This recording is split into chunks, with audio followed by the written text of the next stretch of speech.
Students, this is Mr. S, and today I'm doing a video interview of retired Special Agent Bill Martin, who retired from the Naval Criminal Investigative Service. Bill was actually a coworker and a supervisor of me when I was a special agent in the NCIS Norfolk Field Office, and during a good portion of that time, he was assigned to cold case homicide investigation with the Norfolk Field Office. Bill, in the case study that we're looking at, the Megan Landowski case, what stands out in your mind as the break in the case moment for the Landowski case?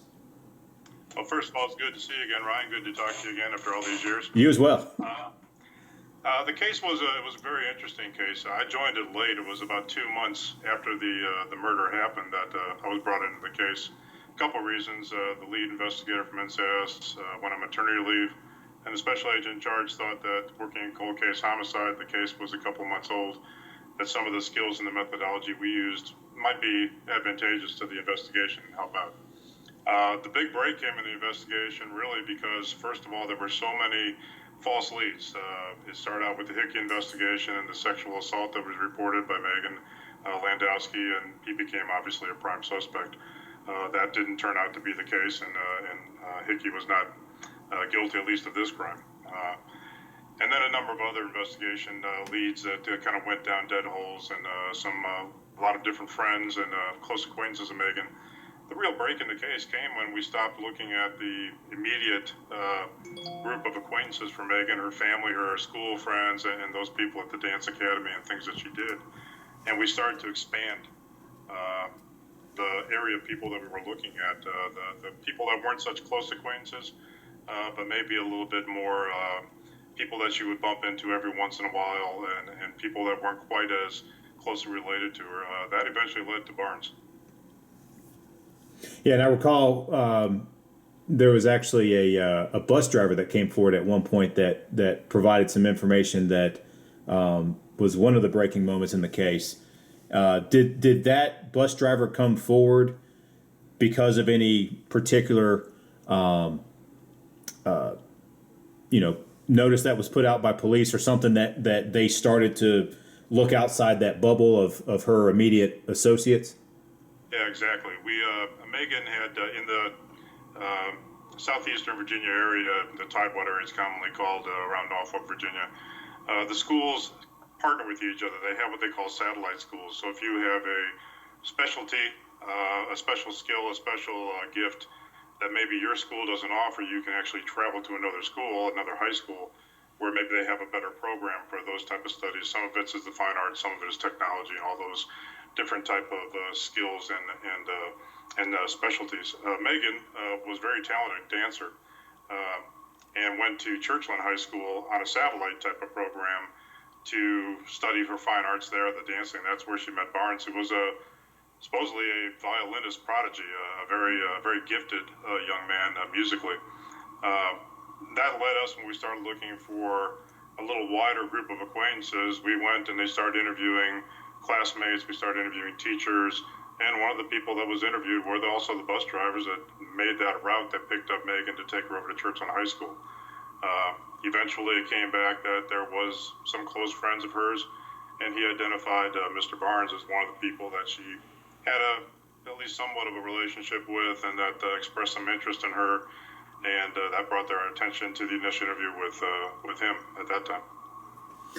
Now, if I recall correctly from this case, there was the use of the polygraph in this case, the what's commonly referred to in popular media as the lie detector test. But the polygraph may have, if I remember correctly, led down some rabbit holes. Can you explain how the polygraph was used in this investigation and whether it helped or hindered the investigation? Yeah, absolutely. First of all, the polygraph is just a tool. And you have to be careful with it when you're conducting investigations. Sometimes there's a tendency to let the tool do the actual investigative work for you. That's not how it's properly used. That wasn't the case in this investigation, but they did the interrogations, they did the interviews of a lot of close friends. At first, the focus was so heavily on those immediate acquaintances of Megan's, her best friends, her boyfriend, the boyfriend became a real prime suspect in the case after they had already determined that Mr. Hickey didn't have anything to do with the homicide. They had called in the boyfriend for a polygraph. He had taken, he had passed it. Some other information came up. They called him in again. He took the polygraph again. He passed it. I was there about the time they brought him in for the second polygraph, and I can remember watching the polygraph, and we had physical evidence. We had a wealth of physical evidence from the crime scene. He didn't match the fingerprints. He didn't match the palm prints. The blood type was wrong. The DNA didn't match. There was no question that he had been in the house, but he was not at the scene the day that took place. Maybe he had some guilty knowledge, okay, but he'd already passed a previous polygraph. I think in this case, the polygraph actually took us away from pursuing those other leads that were going to be more productive as we kept pursuing the same lead over and over with the predictable negative results. Now, at that time that you were working this case, you were also assigned to the cold case homicide unit for NCIS's Norfolk field office. So from your perspective, what's unique about the investigation of cold case homicide as opposed to other more recent homicide cases? First of all, just the freshness, obviously. That's the obvious one. When you're working cold case, the average case in the squad when I was there was probably about 15 to 20 years old, so quite a bit of time on most of the cases. Witnesses die, they pass away. Memories become clouded. Evidence, you would hate to say it being in law enforcement for almost 40 years, but evidence gets lost, gets destroyed accidentally. It happens frequently. Crime scenes, places disappear, they get knocked down, they move away. So just that's the biggest probably mountain that you climb. But I think it also gives you focus. You tend to go through those case files. I thought the best thing about working cold case was that so many agents, so many investigators, so many detectives had poured over this evidence, had poured over these statements, had talked to people endlessly. And the real challenge was to be the one that could find that missing link that actually let you solve the case. Some of it was DNA when that was first became on the scene and became a real viable tool. But those were solved pretty quickly. We used to call it the low-hanging fruit. You get a DNA, you got a new technology, it gives you a positive match, but you didn't have DNA in all the cases, and you're back to doing, really hard investigative work. So you pour over those, you try to find the little consistencies, you find who's still around. I used to take victims and witnesses out back to the crime scene if they were there, even if it wasn't much different, walk them through it. Repaint the scene that night or that day in their minds. A lot of times you jog memories. We used a lot of the same techniques in Landowski because even though it was 2 to 3 months, 4 months as the case dragged on, the same methodology applies. People forget. You have to go back. You have to revisit things. You have to look at the evidence again. You have to look at it with a fine-tooth comb because, as you well know, Brian, when things are happening and it's fresh, there's so much going on around you. It's easy to miss little details. One of the things that's a benefit in cold case is that you have the time to really look into those details and find that one little jewel that's going to let you maybe pull some things together and resolve that case. Some of that took place in Landowski because I looked at it from a different perspective. I think the biggest thing I brought to the case myself was outside of being very encouraged because it had been 2 months, a wealth of evidence, like I said. They had more evidence than you have in most homicide scenes, and they had no suspect. They were frustrated. They were discouraged. You could feel it in the room. I was exactly the opposite. I was used to having no evidence, dead witnesses, no crime scene. I came in, we had palm prints, we had fingerprints, we had DNA. I told them all we need to do is find the face that goes with all this. So I think a little bit of energy, a little bit of a different perspective, and a little bit of good old cold case methodology. I do think helped solve the case at that point in time. And even then, it still took us another month or two to find him. So from your perspective, in the investigation of a homicide case, what would you say of the two is more important? An investigator's knowledge and use of forensic science techniques, or an investigator's ability to conduct interviews? I wouldn't want to go without either one, to be honest with you, but if I had to go down to one, the forensics, the information, the scientific, it definitely obviously helps you solve the cases, but just the physical evidence alone isn't going to solve the case for you. You have that information, and a lot of times younger investigators will come in and they'll have a fingerprint or they'll have a match. Okay, that puts them at the scene. Doesn't necessarily put the murder weapon in his hand, doesn't mean he really committed the crime. you still have to do the interviews. You still have to put all the information together. You still have to corroborate all the evidence, because you're going to go into court and you're going to have very good defense attorneys who are going to spend months picking apart everything you did. Tying up the bow is really to obtain a confession from the individuals you have. That physical evidence that you get helps you do that. You can use that in the interrogation to move it forward, to let them know how strong your case is. But I think in the end, to really resolve the case and tie it up in a really tight package for a prosecution, it really is going to come down to that investigator's knowledge, his ability to be able to conduct that interview, his ability to be able to get a confession out of the subject. And that's a skill all in itself, and one that really takes some time and some practice. I would say the best way to become a good interrogator is to do interrogations. Yeah, I completely agree. A lot of it is salesmanship in the sense that you're selling someone into giving up what they've done. I mean, one of the best homicide detectives I've ever met before, who retired from Portland Police Bureau, actually started out as a used car salesman before he got into law enforcement. He always talked about how he learned so much of the skill set in talking to people and in convincing people to do something they didn't necessarily want to do from that. I can say that what I used to tell some of the younger agents when they came on, I'm not taking shots at the younger generation at all, but this is a generation that grew up with email and grew up with texting, and there's a real lack of skill sometimes with face-to-face conversation and being able to sit in a room. Ryan, you're going to go in for an interrogation. It's not 15 minutes. If it is, those are the rare ones. I mean, if I was going in on a homicide interrogation, I was planning on spending 5, 6, 7 hours, whatever it took. And a lot of it is just getting to build some kind of rapport with the individual so that you can get to that spot where you can go ahead and get them to be willing to tell you what they did. It's tough for people to tell you they killed somebody. Exactly. And that takes a skill all in itself. So work on those communication skills, work on those interpersonal skills. That's what makes you a good interrogator eventually. Yeah, exactly.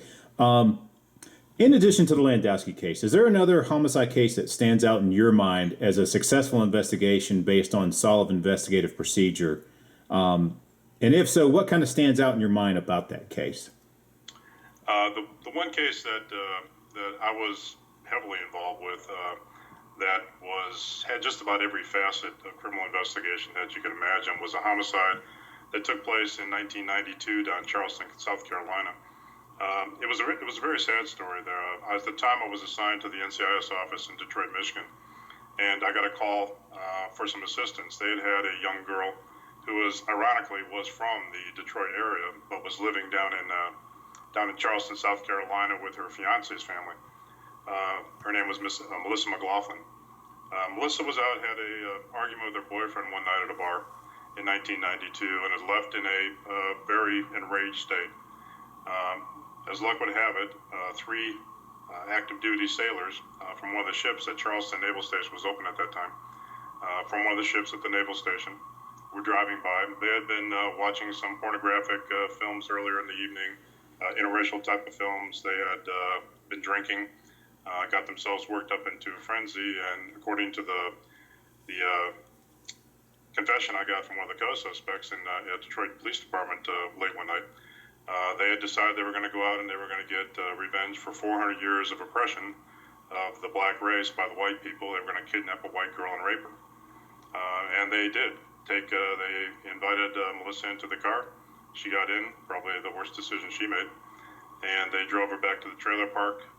They took turns gang raping her all night long. 3 other people from the trailer park came over. They took their turns gang raping her. They made her get into a tub and to supposedly wash the evidence off. Made her scrub herself while they all watched with bleach, her vaginal area, and a very, very difficult night for the young lady, obviously. Eventually, they told her they were going to let her set her free. Took her out in a car with a coat wrapped around her head, tied up. She was able to get her hands free, and one of the active duty sailors had a pistol, and he put it to her head and shot her twice in the head and twice in the body. They stopped the car, left her out on the side of the road in an unincorporated Charleston area, still breathing, according to the co-subject. He could feel her breath, he could hear her breath. They left her on the side of the road to die. It was an interesting case because the shooter, John Gardner, and Greg Mack, one of the co-subjects, fled back to Detroit, where John was from. That's how I got involved. I got the call to see if I could go to the house, see if the car they were looking for that was the murder car. And the third subject maybe fled to Philadelphia. And the NCIS office agent in Philadelphia was contacted with similar tasking skill due. I went out to Gardner's house, and sitting in the front driveway was the exact same description vehicle. The most interesting thing was we were told that the back rear window was shot out when they shot Melissa.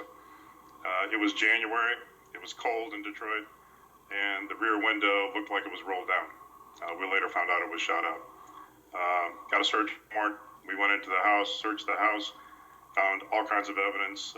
We got blood evidence, eventually DNA evidence, found blood in the car that was Melissa's. Caught Greg Mack as he was trying to leave at the Detroit bus station along with the Detroit Police Department, got a confession from him. John Gardner got away. They both fled Detroit. 2 years later, he wound up on the FBI's 10 most wanted list. He was caught in Philadelphia 2 years later, and I was down at both trials in Charleston. John Gardner was executed in 2008 for the crime. Finally admitted that he did shoot Melissa. And then Greg Mack and the third accomplice were both given life sentences. They should be up for parole in the next couple of years. I don't know if they'll get it. It was a pretty horrendous crime. But the forensics evidence, the cooperation with the local police department, the state police department, the FBI, NCIS, is spread throughout most of the country. Multiple arrests, multiple interviews going on. They were interviewing, NCIS agents were interviewing the active duty member in Philadelphia as we were interviewing Greg Mack in Detroit Police Headquarters downtown Detroit at the same time, and trying to coordinate all those things while we're still looking for Gardner. Numerous trials, numerous witnesses, and probably the biggest and most complex and well-run investigation I've ever been a part of. The cooperation between all those different agencies involving the FBI Fugitive Task Force. Once Gardner made the 10 most wanted list, it was a very satisfying investigation. Although you never really feel good about a homicide, but just being a part of that and having a successful result, and the family, the mother and father were obviously grief-stricken, but we're very grateful that we were able to get everybody who was involved. The other 3 people from the trailer park that weren't involved in the murder but did participate in the rape of Melissa were also tried and convicted and caught, as well as 2 females that stood and watched the whole thing. So 8 subjects, all convicted, all found in different parts of the country, multiple agencies. It was a pretty impressive investigative effort. Yeah, no doubt. So for the students who may be watching this and not just in looking at this case study, but throughout this class who may have an interest in a law enforcement career track, if you would briefly kind of describe how your career track played out, kind of how you got your start in law enforcement, the different types of positions that highlighted your career, and the steps that you took to progress through your career in law enforcement. Sure. Actually, I started out pretty much as most of them are starting out right now in a local community college studying law enforcement with some former cops. That's where I'd stumbled around in college a little bit my first year or two. Couldn't really find my niche, more or less. I actually took a law enforcement introduction to law enforcement class because I thought it'd be easy, right? I thought it'd be a quick A, and as luck would have it, I found out it was terribly interesting. I was hooked. I switched my major to law enforcement. I went through the community college. I went out to California State University of Los Angeles to finish up my 4-year degree. And I went out there for a couple of reasons. First of all, at the time, this is the late 70s, there weren't that many criminal justice programs around the country. There were a few. That one had one of the better ratings, and most of the instructors were Los Angeles Police Department and Los Angeles County Sheriff investigators, administrators, tremendous amount of experience and knowledge that we gained from going there and listening to those classes. I also worked, as I was in college, I worked a number of different jobs. One was as a security guard at a mall. Anything you can do to get any kind of experience makes you better as you go along. Improves your knowledge and your skill set and those type of things. So I think it's important to look for that. If you're serious about the career, then show it. From then I went out and I started applying to police departments. I also applied to some federal agencies, but frankly I wasn't prepared for that yet. And I spent 11 years as a police officer and doing just about everything a police officer does. I did patrol work, detectives. Ended up as a detective sergeant when I applied to NCIS and was hired by them. Quite a bit of time there. Crime prevention officer, school liaison officer, a number of different things. And it was real beneficial because every time you do something, it adds to your experience level. It gives you a little bit different view of things, and you'd be surprised later on in your career how some of those things are important to you. Went to NCIS. My first duty station was Detroit. I remember the call I got. They said, "Congratulations, we'd like to offer you a job as a special agent with NIS at the time." The bad news is it's in Detroit, Michigan. Yeah, well, you gotta go where the job is, and it was a fascinating job. Detroit is a very crime-ridden city. It's a tough city. Got to work with all the police departments there, including Detroit Police Department. Met some really good folks there. Their job is a tough one. Went from there down to Norfolk and spent some time there. Went back up to Washington, D.C., where I was a supervisor for a squad up there for a while. Ended up back down in Norfolk at the Atlantic Operations Office, which has really the Atlantic Hemisphere of the world. I was ended up as desk officer for the Middle East field office, European field office, Washington, D.C., and Norfolk field office. And then ended my career in 2012. So that was always learning, always going to training classes. Ryan, a lot of people did not want to go to training when they were agents because it takes you away from family, and it's tough to do those type of things when you got other responsibilities. But never turned down the chance for training. Gives you exposure to other things, and also let you meet other people in the classrooms too. I mean, they go there too, and you make some contacts, and you learn from all the instructors, you learn from all the people you work with. So that was kind of my career track. I point back continually to my time as 11 years as a police officer. If you want to know people skills, you want to know how to deal with people, you want to know how to deal in crisis situations, mediate, be able to reason with people, have some empathy for people, be a police officer. You're going to be out there with the people, and I'm sure you'd agree, Ryan, because you've been in the same situation. Much more so than being an NCIS special agent. I used the skills I built in the police department almost every day as a special agent with NCIS, and I wouldn't have been exposed to some of that if I hadn't spent that time working in uniform and working in detectives and working with the community every day. Yeah, I couldn't agree more. And I even still use a lot of the same skill set that I learned in patrol as a fraud investigator in the corporate sector, just as much as I did as a federal agent. So, I had exactly the same experience. So for a criminal justice student in college who's interested in a future career in, when I ask my students in class, a lot of times if they tell me what they want to do, I hear, I want to be a homicide detective, or I want to be a crime scene analyst, or I want to be a federal agent, or I want to be, a police officer, whatever.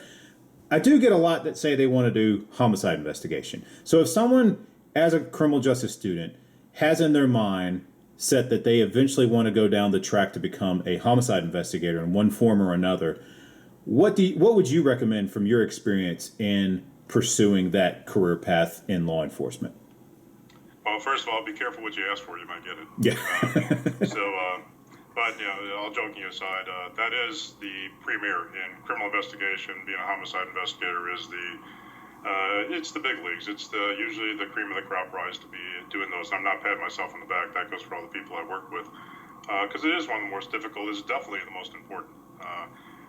Child abuse, child sexual abuse, things like that come in really close. But taking a human life is probably the most serious thing that you can deal with. So it's right up there. I would say as an investigator, and I've had this discussion with you too, is everything you can do, and all the different experiences you can find will sometime at some point relate to what you're doing in investigation. Never stop learning. The best advice I got was back in 1976 at Cal State Los Angeles by a Los Angeles County Sheriff's deputy who was teaching a criminal investigation class. And he told us, he said, never quit learning. He said, you never know what you're going to run across, what kind of an area you're going to be involved with in any type of investigation, particularly homicides. And you're going to have to become somewhat of an on-the-cuff expert to be able to conduct your investigation. He told us of one where he was doing an undercover one in a pizza parlors, and he had happened to be in the pizza business at one time, so he could do that.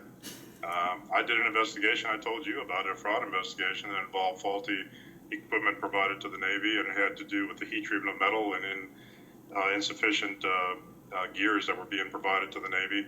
I didn't know anything about heat treating metal. I didn't know about Rockwell hardness of metal and stuff, and you find out. So I would say pursue everything. I would go out and get experience. And experience doesn't have to be on the job type of things. It can be volunteer. It can be internships. I had a number of interns in NCIS when I was in cold case. I offered some opportunities to do some things that they didn't have to do for their program. Some took advantage of it, and they were able to put it on a resume later on. In the Landowski case, we had some cameras that were put at strategic places, and they had to be manned and recorded 24/7 for roughly 3 to 4 weeks, looking for people coming and going at certain houses. All that film had to be reviewed. Nobody had the time to do it. I had 2 interns. They could review it. We could tell them what they were looking for, and when they saw something, they would jot down the time, and then the detectives could come back and review that particular part of the time. Boring, laborious, yeah. But I told each of them, I said, put me down in your resume, put that down. You helped in a very important murder investigation, and you had a critical point in it. You have some real world experience. You've been around it, you've been involved with it, and they got a little certificate from Portsmouth Police Department for the assistance. Things like that go a long way on a resume when you're trying to apply and stuff. Not just what you did, but that you volunteered to do it. Mm-hmm. It shows something about the character of the individual. Be patient.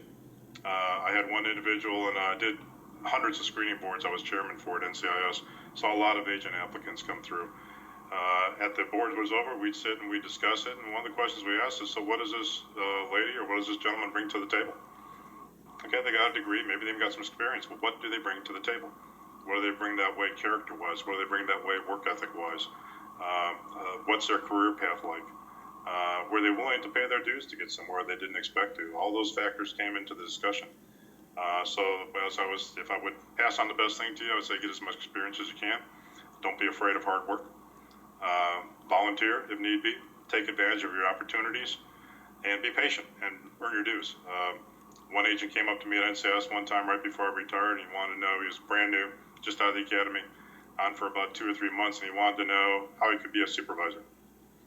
And I told him, I said, it takes some time. There's certain years you have to, and then, you can apply for it and maybe get selected. But right now, just learn your job.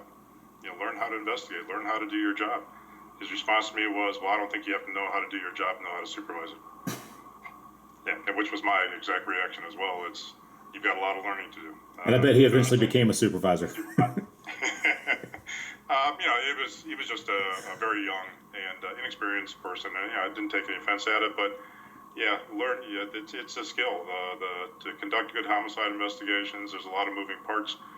You're under a lot of stress. You're under a lot of pressure. The Landowski case, one thing most people didn't realize, just how much pressure everybody was under to solve that case. You put in mind the environment. It was a very quiet area of Portsmouth. Portsmouth had some bad areas, but that was a very nice area. Unknown, young girl, brutally murdered in the middle of the day. It was the middle of the afternoon. She was killed in a neighborhood when people were out and about. Nobody knows who it is. The killer's still out there somewhere. That neighborhood, that town was panic-stricken, and it got worse and worse and worse with every day that passed. It was on the news every day. It was in the papers every day. The government was asking, the city government was asking every day where we're at and where we're going. The investigators in that case were under incredible pressure. That's what you're asking for when you become a homicide investigator. And you've got to go through and under all that pressure, and you've got to be able to be methodical. You got to be able to be objective. You can have hypotheses, but you know this very well. You've got to follow where the evidence takes you. And you got to be flexible enough to go where the evidence takes you, even if it doesn't seem logical. If that's where it goes, you run it down to the end. That's hard to do. A lot of people get hypotheses and they stick with them regardless of where the evidence takes them. Be flexible, be objective, follow it. Learn your craft. Take your time. You'll get there eventually. But that's probably the best advice I can get. Never stop learning. Take advantage of your opportunities, look for those opportunities, and be humble enough to know that it's not something that you just do overnight. Well, Bill, that's all the questions I've got, and I really appreciate the perspective you're giving, not just on the Landowski case, but overall on investigations and homicide as a whole. And I know the students will really enjoy this as well. Bill, thanks so much for your time, man. No problem. Anytime, Ryan. It's good talking to you again. You as well.